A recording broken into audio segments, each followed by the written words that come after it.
कभी ऐसा महसूस हुआ है कि अपना ही मन, जो हमारा सबसे शक्तिशाली टूल होना चाहिए, वो असल में हमारा सबसे बड़ा दुश्मन बन बैठा है? आज हम इसी गुत्थी को सुलझाने वाले हैं। ये जानने वाले हैं कि अपने मन पर कंट्रोल आखिर कैसे पाया जाए। एक बहुत पावरफुल बात कही गई है, जो अपने मन पर विजय पा लेता है वो दुनिया की हर लड़ाई जीत सकता है। जरा सोचिए इस बारे में। इसका मतलब क्या हुआ? मतलब ये कि हमारी लाइफ की जो सबसे बड़ी बैटल्स है ना, करियर की हो, रिश्तों की हो, कोई भी, वो बाहर नहीं बल्कि हमारे अंदर ही लड़ी और जीती जाती हैं। तो फिर सवाल ये उठता है, मन हमारा सेवक है या हमारा मालिक बन बैठा है? क्या हम अपने थॉट्स को डायरेक्ट कर रहे हैं या हमारे थॉट्स हमें इधर उधर भटका रहे हैं?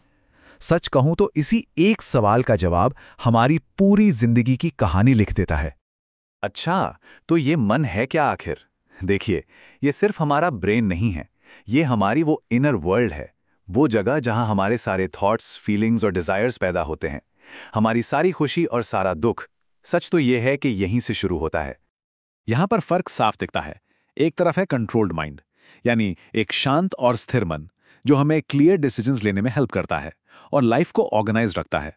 और दूसरी तरफ है एक बिखरा हुआ मन जो लाइफ में बस कंफ्यूजन और डिसऑर्गेनाइजेशन लाता है। कनेक्शन एकदम सीधा और सिंपल है। और ये कहावत तो सब कुछ एक लाइन में बता देती है। मन सेवक है तो वरदान है, लेकिन अगर वो मालिक बन गया तो अभिशाप है। तो चॉइस हमारी है कि हम अपने मन को अपना सबसे बड़ा दोस्त बनाना चाहते हैं या सबसे बड़ा दुश्मन। ठीक है, ये सब सुनने में तो बहुत अच्छा लगता है, पर अगर ये इतना ही जरूरी है तो इतना मुश्किल क्यों है?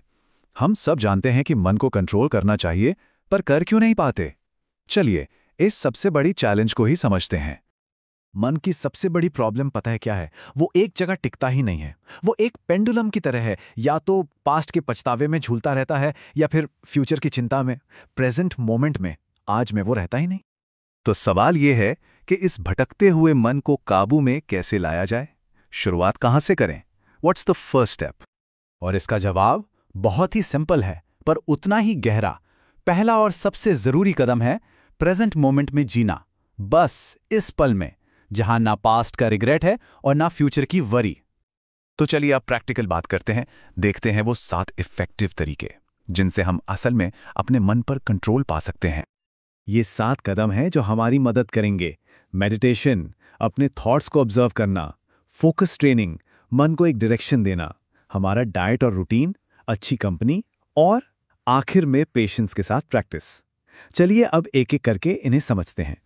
सबसे पहला और सबसे पावरफुल तरीका है ध्यान, यानी मेडिटेशन। ये मन को शांत करने की एक आर्ट है। करना क्या है? बस रोज 10 से 15 मिनट शांति से बैठना है और अपनी सांस पर फोकस करना है। धीरे धीरे हम देखेंगे कि विचारों की जो भागदौड़ है वो शांत होने लगती है। अक्सर लोगों को लगता है कि मेडिटेशन का मतलब है थॉट्स को स्टॉप कर देना, जो कि मुमकिन ही नहीं है।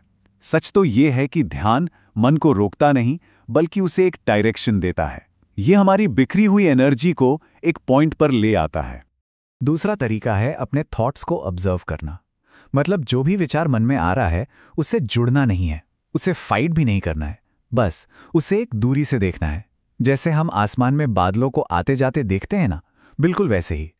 ऐसा करने से उन थॉट्स की जो पकड़ होती है ना हम पर, वो ढीली पड़ जाती है।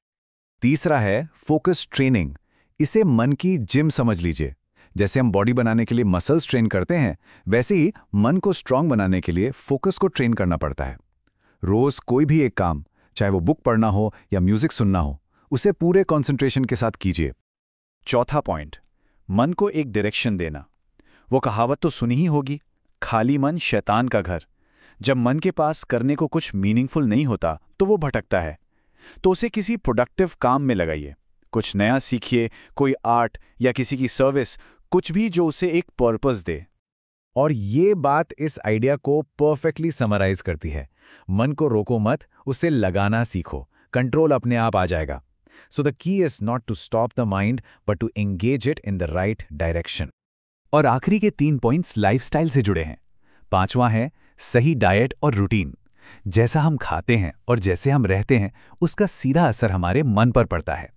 6वां है अच्छी संगति। पॉजिटिव लोगों के बीच रहने से मन भी पॉजिटिव रहता है। और 7वां और शायद सबसे जरूरी, पेशेंस। ये कोई 1-2 दिन की बात नहीं है। रोज छोटे छोटे स्टेप्स लेने पड़ते हैं और वही बड़े रिजल्ट्स देते हैं। तो ठीक है, ये सारी मेहनत करें क्यों? इसका फायदा क्या है? जब हम अपने मन को कंट्रोल करना सीख जाते हैं तो हमारी लाइफ में आखिर बदलता क्या है? फायदे तो जबरदस्त हैं। हमारी डिसीजन मेकिंग पावर इंप्रूव होती है, स्ट्रेस और एग्जाइटी कम हो जाते हैं, सेल्फ कॉन्फिडेंस और एनर्जी बढ़ जाती है, और सबसे बड़ी बात, लाइफ में क्लैरिटी और स्टेबिलिटी आती है। और जैसा कि कहा गया है, जिसने मन पर जीत हासिल कर ली उसके लिए कुछ भी इम्पॉसिबल नहीं है। ये लाइन हमें बताती है कि मन को कंट्रोल करने से हम अपनी कितनी पोटेंशियल को अनलॉक कर सकते हैं। चलिए, अब इस सफ़र के सबसे गहरे हिस्से पर चलते हैं, क्योंकि ये सिर्फ कुछ टेक्निक्स की बात नहीं है, ये एक बहुत डीप अंडरस्टैंडिंग की बात है। और यहाँ सबसे बड़ी लर्निंग ये है, मन पर कंट्रोल का मतलब उसे दबाना या सप्रेस करना नहीं है, बल्कि उससे समझना और गाइड करना है। ये मन के साथ कोई लड़ाई नहीं है, ये उसके साथ दोस्ती करने जैसा है। तो आखिर में बस ये बात याद रखिए, मन पर अधिकार ही सबसे बड़ी जीत है, और यही सच्चा सेल्फ नॉलेज है। ये जर्नी सिर्फ मन को जीतने की नहीं है, ये असल में खुद को जानने और पाने की जर्नी है। तो सवाल ये है कि क्या हम सब इस जर्नी के लिए तैयार हैं?